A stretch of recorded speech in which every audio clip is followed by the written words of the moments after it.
basis for future operations on this side of the board. White continues knight f3, planning a pawn break in the center, and black's d6 stops white from pushing e5 so that he can safely put his knight on f6. White pushes d4 to open the center, and black takes it, trading a flank pawn for a valuable central pawn. White recaptures, centralizing his knight, and black develops his knight to f6 with an attack on e4. White defends with knight c3 before black pushes a6, the Najdorf variation, which stops any of white's minor pieces from landing on b5 at some point. Then white develops his bishop to d3, preparing to castle. Fischer follows with e6, opening his kingside bishop, and white cautiously decides to drop his undefended knight back to b3. Black develops his bishop to e7, and after white castles, he activates his queen onto c7. White also lifts his queen to e2, opening the square for one of his rooks to take over the semi-open d5. Black develops his knight from b to d7, and after white brings his final minor piece out with bishop e3, black castles his king to safety. White's f3 solidifies his center pawn while preparing to shift the queen over to f2, creating a battery aimed at black's queen side. Black proceeds with b6, opening the square for his bishop, and white follows through with his plan of queen f2, creating a battery that builds up pressure on the b6 pawn. Still, the pawn is well defended, so black carries on development with bishop e7, and white slides his rook over from f to d1, targeting the slightly weak d6 pawn. Fischer continues activating his own pieces, placing his rook on the semi-open c5. And white moves his own rook over from a to c1, believing there could be some action along the file.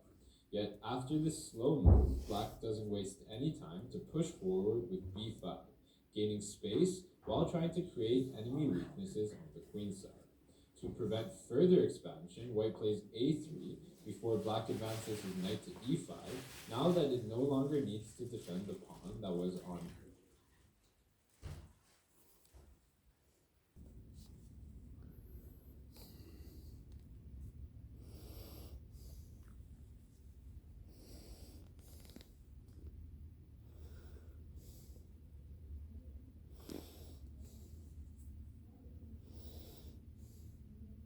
six.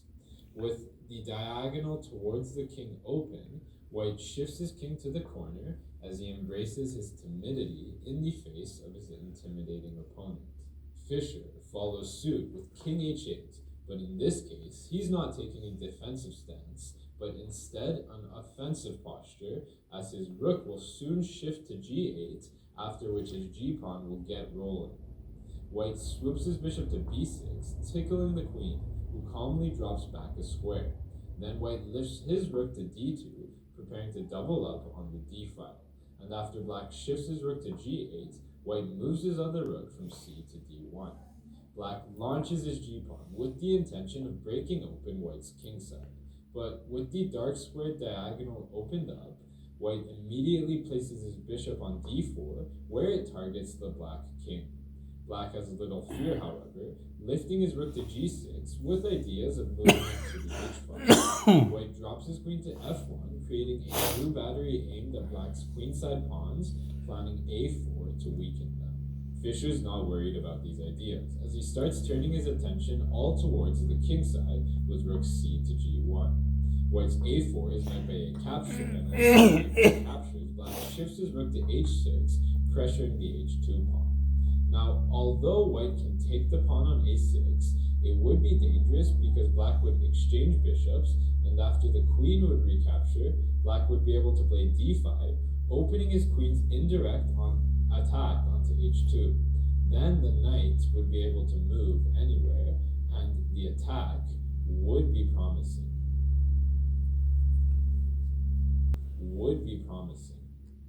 So white avoids this by chopping the knight, forcing black to recapture with the pawn, after which the queen's diagonal will not open up anytime soon. Then, since the pawn on a6 isn't really going anywhere, white first reactivates his knight from the rim to c5 with an attack on the bishop. Fischer just presses on with e4, and his attack is nearing its climax. White grabs the bishop, black recaptures, and white snatches the pawn on a6 with an attack on the queen. She dodges to a7, where she stares down the white king side.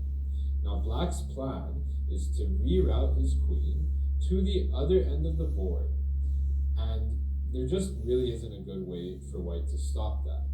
He waited a little too long and allowed black's attack to get a little too far along. He tries queen d3, defending the squares that the black queen could infiltrate. Fischer sets in motion his closing act with pawn takes f3. Now white should not take back with the pawn, because otherwise the g file would be opened up. Then black would jump his knight to h5, and there wouldn't be a way to stop it from getting to g3, which would force the king into discovered check territory on g2. Then a move like knight f1 check by the rook would force the king to capture the knight, after which queen g1, king e2, and rook takes h2 would be checkmate. Even if after black's knight h5, white were to try a move like rook g2, black would play knight g3 anyway. The rook would be forced to capture because the queen covers the g1 square, and then black would sacrifice his other rook on h2, forcing the king to capture, after which he would swoop his queen to f2, which would hit both the king and the rook. The king would have to retreat to h1 before black would pick up the rook. Then, to stop checkmate on g2, white would drop the queen to e2. Black would check on h3, forcing the queen to block, before checking on f3, which would force the queen to block again, where it would be captured with checkmate. Back to the game. White's best bet would be to capture the pawn with the queen, but that would hang the bishop. So he moves his knight to a5, looking to jump into c6. Fischer's eyes light up as he quickly seizes the opportunity to jump his knight to g4, with the glaring threat of knight f2, which would win material. With the knight, however, now in the rook's way, white decides to take the pawn on f3. And even though the game was already close to over, with that last move, white sped up his demise, as black now has an amazing way to win the game. Can you find the checkmate in 2?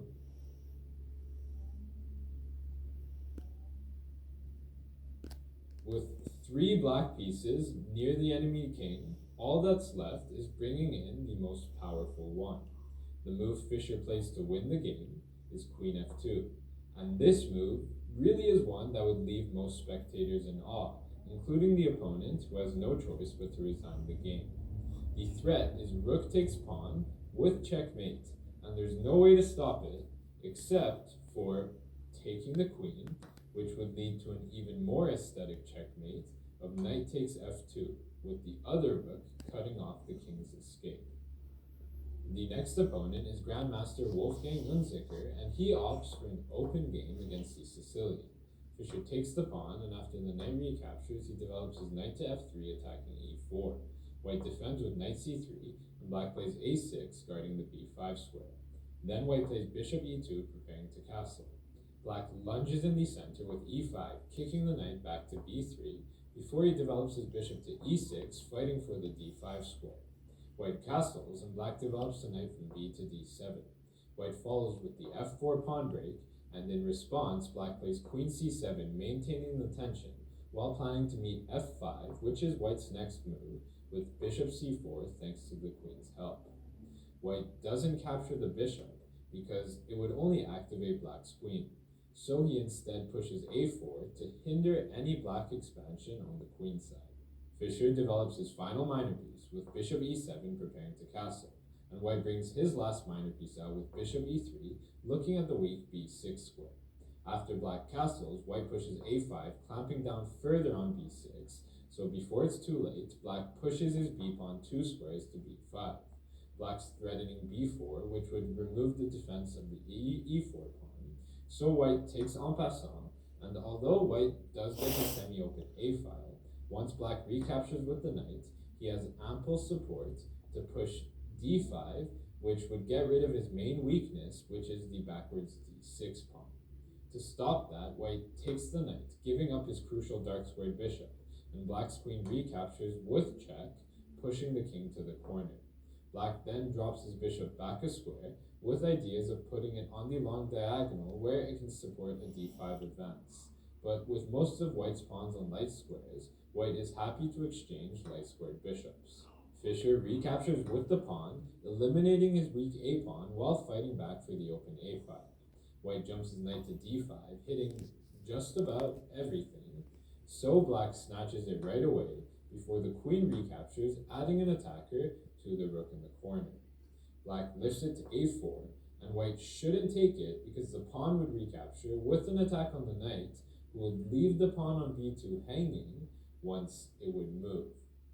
Instead, in anticipation of black's rook f to c8, white plays c3, solidifying his pawn.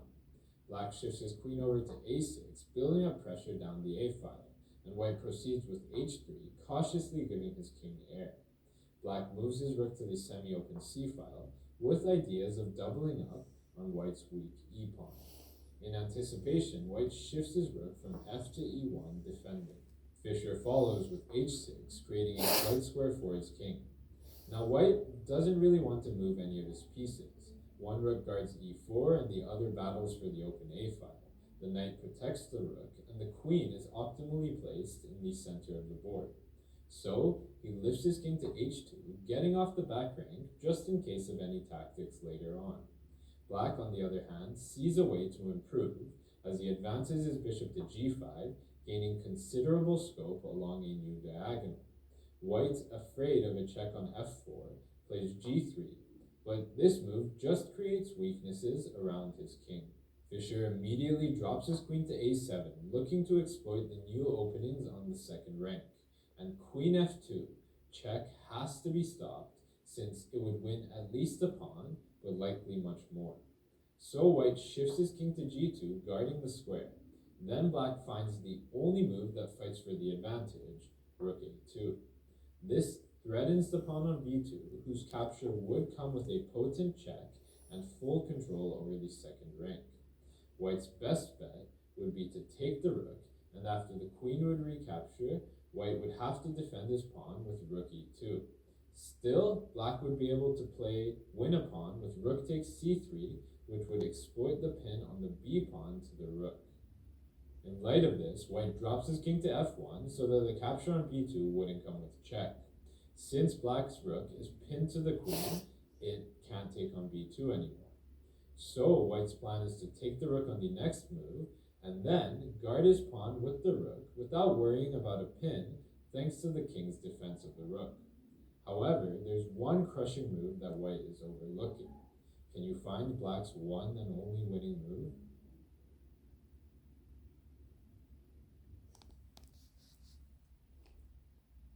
And the rook looking at it indirectly, we notice that the pawn on b2 is pinned.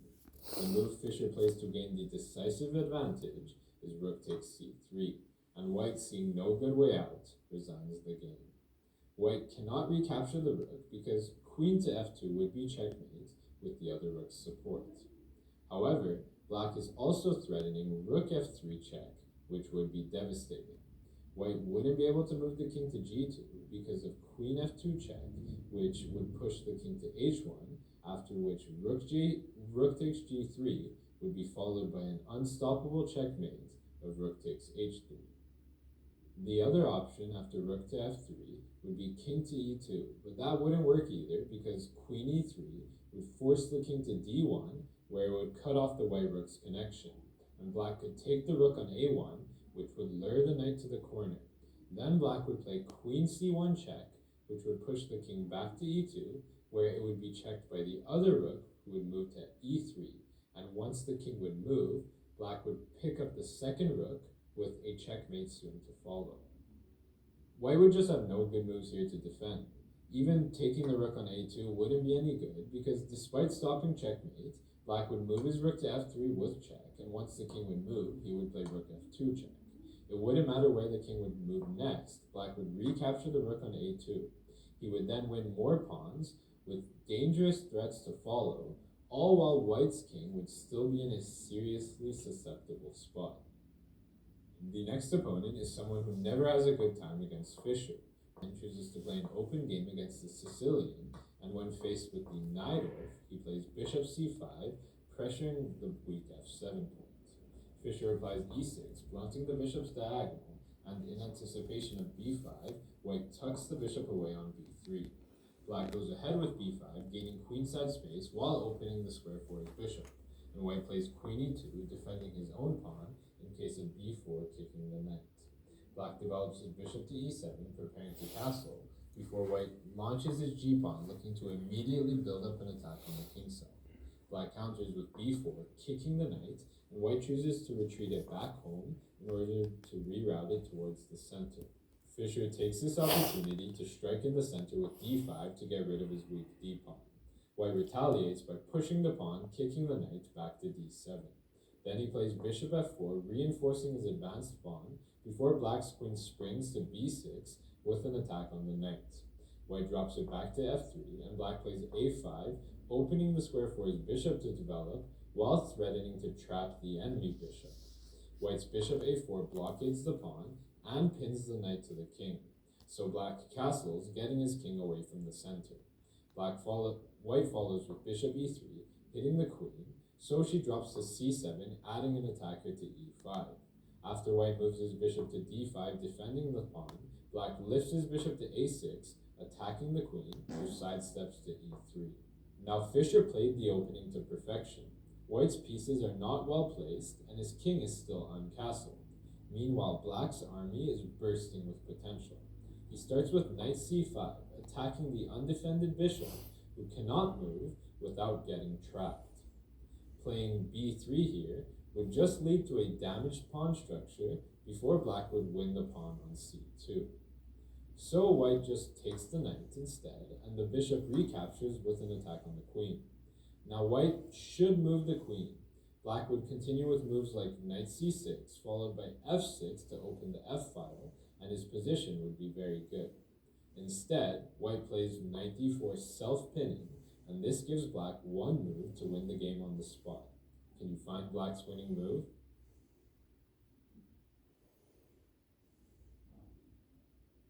It's no surprise that white putting his own knight into a pin was a bad idea, but he might be able to survive if it weren't for his lack of development and uncastled king. The move Fischer plays to finish up the game is queen b6, and white, seeing no way to save face, resigns. The knight has two attackers with no way to add defenders, and black will pick it up for free on the next move. White probably thought he could play c3, but this is why moving the queen to b6 was important.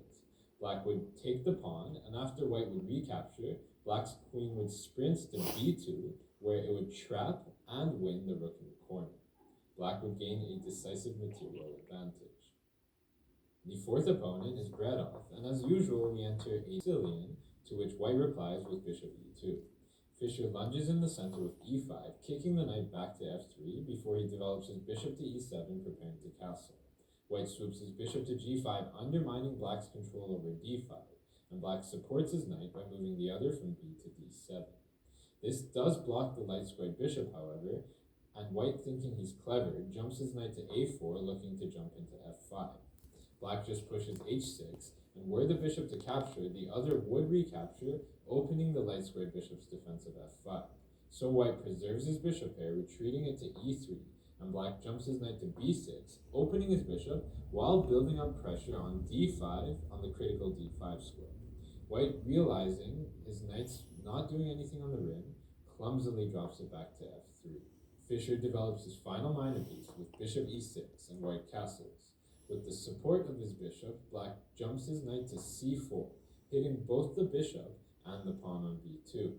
White is reluctant to drop his bishop back defending, so he snaps off the knight with his other bishop, and white recaptures, hitting the rook.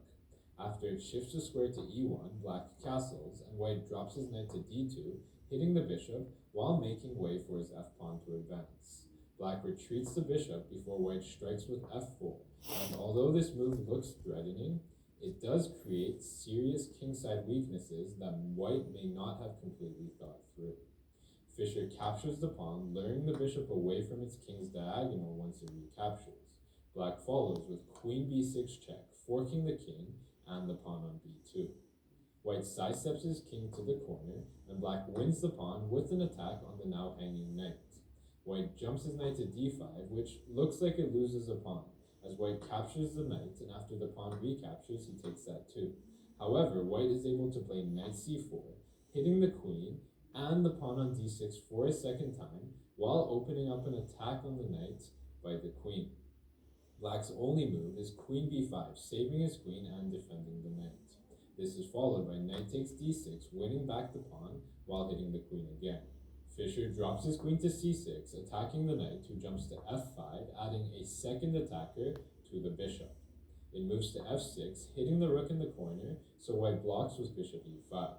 Black slides his rook over from a to d8, indirectly hitting the queen, and white's queen springs to g4, building up what appears to be a menacing attack. Black must be very careful here.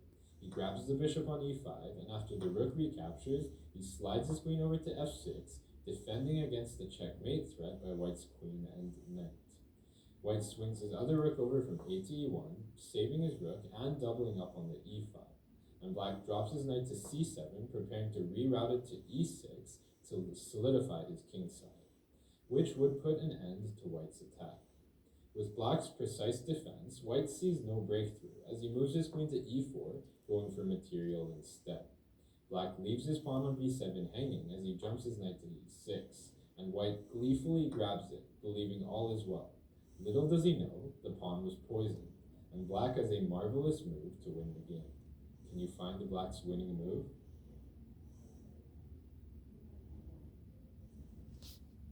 One must notice that the rook on e1 is overloaded, defending both the back rank and the other rook. The move Fischer plays to exploit this is queen takes e5, and white, realizing it's all over, resigns the game. Black just won a full rook, which is a decisive material advantage, and were white to take the queen, then black's rook d1 would lead to a back rank checkmate. The fifth opponent is Mladen Matović, favorite Sicilian, the Najdorf, with bishop g5 pressuring the knight on f6 right away. Fischer replies with e6 so that he can recapture the knight with his queen were it to be captured. White follows in aggressive fashion with f4, and black develops his bishop to e7. After white's bishop e2, black plays queen b6, targeting the hanging b2 pawn. Now, a move like b3 would create serious dark square weaknesses on the queen side, and while white could save his pawn with knight b3, black's queen would be well placed on the diagonal where it stops white from castling. Instead of both of these, white plays queen d2, letting black win a pawn. In return, he will get a huge lead in development and great attacking potential. He starts with rook b1, taking the semi-open file with an attack on the queen, who sidesteps to its only available square on a3. Then he gets his king castled to safety.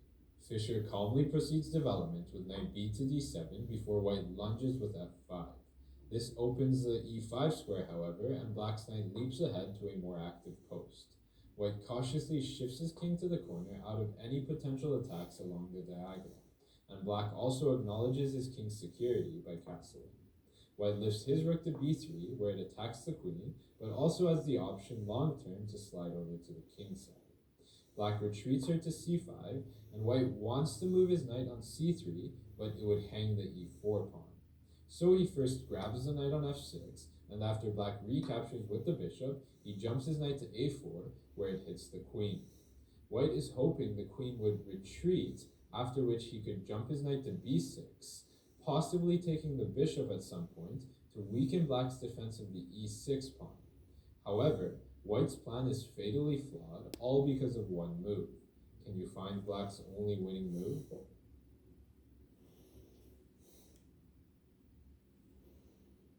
The queen is under attack, but she doesn't need to move, as black can make a more serious threat. The move Fischer plays to win the game is knight c4. Now white cannot take black's queen because black would then take white's queen, after which both of the white knights would be hanging and both of the white rooks would be under attack. White would inevitably lose material. The problem for white is that he must save his queen, but the white knight on d4 is also hanging with an attack by the queen, and with the knight out of the way, the bishop as well. There's no way to save the piece, and in the game, white moves his queen to f4. Black grabs the knight, going up a piece, and it's just all over. White plays a few more moves, starting with rook d3.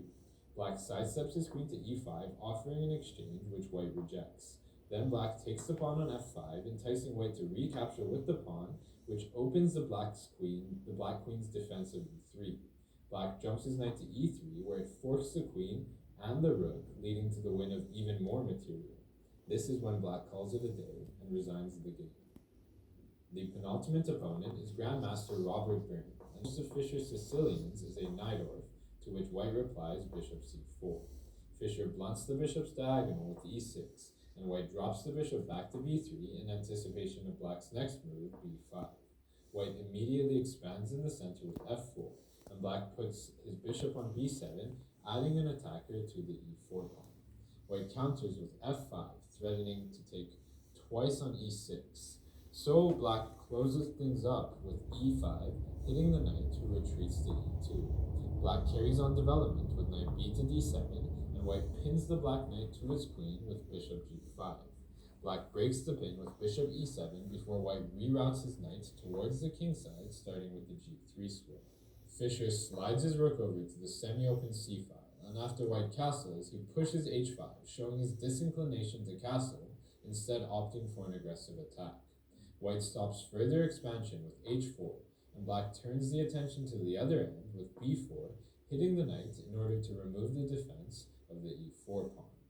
Now the knight could jump to d5, but black would take it, opening the dark squared bishops to one another.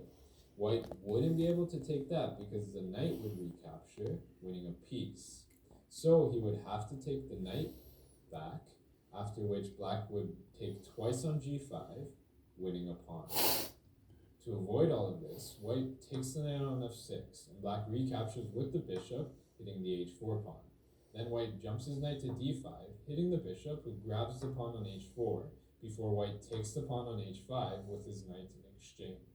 The knight, however, is in a tight spot, and Fischer advances his queen to g5, hitting it for a second time. White cleverly pushes his pawn to f6, planning to meet a capture of the knight with the queen, with pawn takes g7, hitting the rook, who would be stuck choosing between the defense of the queen and the promotion of the pawn. Otherwise, taking the knight with the rook would result in rook f5, skewering the queen and rook. So, black pushes g6, hitting the knight, and it jumps to g7 with check. The king sidesteps to d8. Now black's planning to take the knight, removing the defense of the e3 square, before jumping his queen onto e3, which would push the king to h1, after which there would be devastating discovered checks by the rook and bishop. So white lifts his rook to f3, guarding the d3 square from the black queen. Fischer moves his bishop to g3 with the king hunt on the horizon. After white lifts his queen to d3, adding an attacker to the bishop, black checks on h2, kicking the king to f1. Then he advances his knight to c5, hitting the queen. White counters with rook h3, threatening black's rook with check. And while black could probably get away with taking the queen, he decides to play it safe with rook h4, saving his rook while preparing to swing it over along the fourth rank. White saves his queen, moving her to f3, and here's where Fischer begins setting up his final combination. He starts by taking the bishop, removing the defense of the c2 square. Then he takes the rook, and white should avoid taking it with the pawn because it would allow queen g1, which would skewer and win the other rook. So white has to capture with the queen, weakening the defense of the f6 pawn. There is one move left to put everything into place, and in this case, it's the only winning move. Can you find black's best move?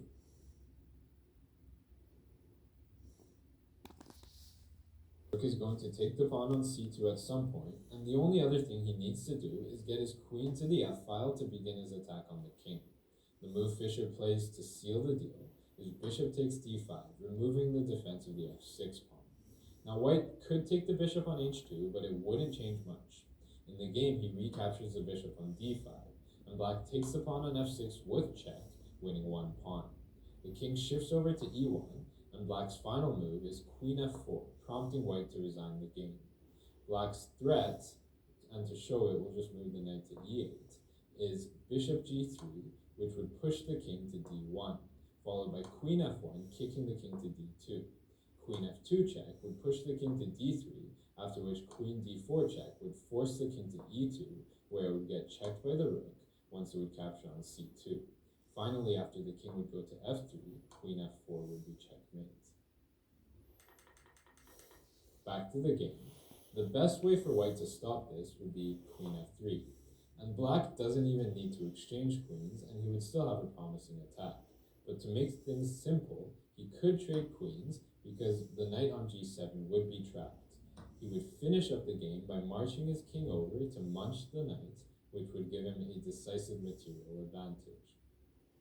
The final opponent is Grandmaster Andre into an open Sicilian, but recaptures the pawn on d4 with his queen instead of his knight. Fischer develops his knight to c6, hitting the queen, so white swoops his bishop to b5, pinning it to its king. After black breaks the pin, white chops the knight and black recaptures with the bishop. White proceeds development with knight c3, and black brings his knight up to f6. Bishop g5 has ideas of damaging the black pawn structure by capturing, so black pushes e6, opening the queen's defense of the knight. After white castles, black plays bishop to e7, preparing to do the same. Rook a to d1, centralizing the rook, is met by black castling, before white puts the other rook on e1, getting good control over the center. Fischer launches his queen to a5, opening the d8 square for one of his rooks. It also pressures the bishop, so to avoid any potential tactics, white cautiously drops it back to h4. Black brings his rook over from f to d8, and with ideas for white to bring the knight towards the center, white moves his queen back to d3, vacating the d4 square. Black swings his queen all the way over to the king side, tying the knight down to the defense of the bishop. White follows by lifting his rook to e3, preparing to swing it over to contest the king side, and black activates his last piece with rook a to c8. At this moment, white captures the knight on f6, allowing his knight to move freely, and after black recaptures with the bishop, white jumps his knight to a more active square on d4. Fischer prudently plays g6, giving his king air, and white starts maneuvering his knight towards the king side with knight c to e2. However, this weakens control over the d5 square, and black seizes the opportunity to strike with d5. White inserts knight g3, hitting the queen, and she slides over to e5, building up pressure on the knight. The threat now is to take the pawn on e4, opening up a third attacker onto the knight, namely the rook. So white plays c3, securing his knight, and black still takes the pawn. While white could take the pawn back, black would take the knight, and after the rook would recapture, black would shift his queen to d5, creating a potent pin on the knight to the queen. Then a move like e5, piling up on the pinned piece, would be dangerous. White avoids all of this by dropping his queen back to e2, planning to recapture the pawn later. Fischer moves his queen to d6, creating a battery that pins the knight to the rook, and the threat again is e5. In response, white plays rook d2, getting his rook off the back rank so that he can meet e5 with either knight b3 defending the rook, or even knight takes c6, planning to meet the black's capture of the rook with a capture of black's rook on d8. However, there is one move that white is overlooking that gives black the advantage. Can you find black's winning move?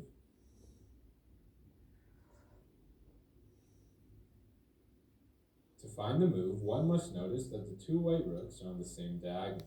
The move Fischer plays to exploit this is bishop g5, and black's going to win the exchange no matter what white does next.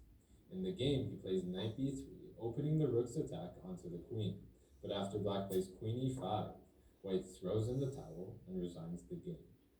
Even if white were to take the rook on d8, black would recapture, and the rook on e3 would be trapped with nowhere to go. Black's going to pick it up next, winning the exchange, along with the extra pawn he already has. This would be a decisive advantage. Keep in mind that white cannot actually take the pawn on e4, because once all the exchanges would be made, white's back rank would be left defenseless, and black would swoop his rook down with a checkmate soon to follow. I hope these games were both